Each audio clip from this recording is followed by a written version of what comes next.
It's an uncomfortable feeling, seeing those flashing red lights in your rear view mirror. But how do you know if the cop pulling you over is real or fake?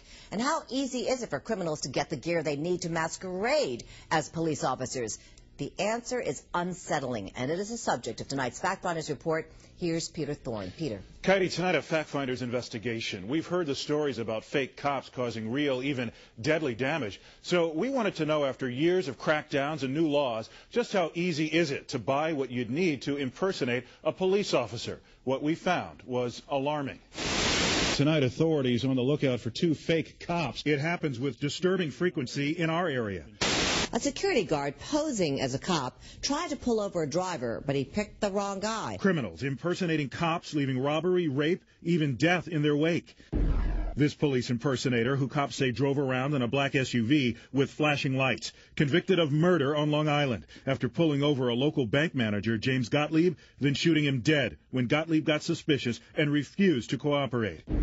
These police raid jackets, handcuffs, a badge, plastic ties, and a gun seized from other suspected fake cops who police say were planning a brazen robbery. And 2 years ago, federal authorities arrest a Bronx man after discovering 1,300 fake law enforcement badges in his home, as well as drugs and guns. One local congressman tells Fact Finders the NYPD gets more than 1,200 complaints each year about impersonators using fake badges to commit crimes. Maybe they get a kick out of it. They get some kind of a charge out of it.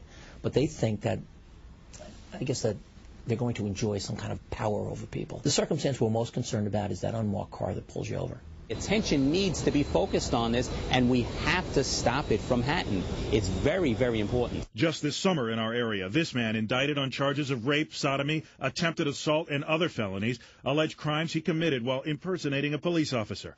And still, despite years of strong efforts by Congressman Anthony Weiner and others to curtail a thriving underground trade, Fact Finders discovered on the Internet it's still dangerously easy to find real uniforms and holsters, fake badges, and shockingly real-looking guns and other tools of law enforcement offered for sale online with few or no questions asked. In the post-9/11 world, where we require government IDs to get into so many very sensitive sites, this is more than just a nuisance. This is a real problem of fighting terrorism. People are flashing very authentic-looking badges and getting past checkpoints. Fact Finders searched for and found a shocking bonanza online. This ad on Craigslist offering to sell an NYPD full-dress uniform, like what these cops are wearing here, in excellent condition, including shoes, cap, shirt, and NYPD raincoat, $400. Another Craigslist ad offers to sell insignia patches and tags. You know, if you wanted to go onto the Internet and recreate a very authentic-looking NYPD uniform with a pretty authentic-looking detective shield, you'd be able to do it. This other website offers a laundry list of NYPD uniforms, duty caps, shirts, jackets, even memo book holders for sale. Sellers are required to leave detailed, verifiable personal information, but leaves it up to the seller to, quote, please verify those persons you sell, trade, or give police uniforms or equipment to are authorized to possess them. Then there's several websites based overseas selling very real-looking fake NYPD badges, and they're selling fast. This badge currently sold out at $70 each, and who knows who's buying this stuff or why.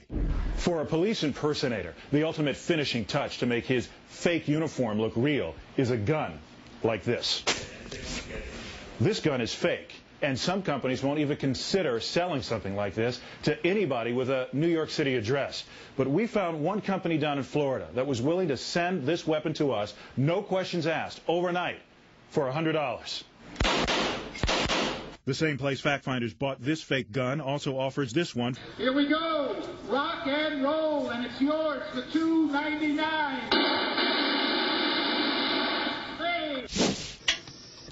Ryder Washburn runs one of New York's premier theatrical armories. Heavily regulated, they provide props to the movies, TV, and Broadway. Fake guns, uniforms, knives, you name it. He thinks a loophole in the law allows the unscrupulous to flood the streets with such items as well, so long as they claim it's for theatrical purposes. So he suggests this simple fix. The best fix, and wouldn't be a very hard one in my opinion, would be to make it so that prop unions would be literally written into the law, so that theatrical armories and these recognized unions that deal with props would be the people that would be responsible for these weapons, and then the flow at least could be traced, rather than it just being a free-for-all. Now, if there's an unmarked car trying to pull you over and you're concerned, law enforcement officials suggest you put on your hazard lights and slowly drive to a well-lit area like a gas station.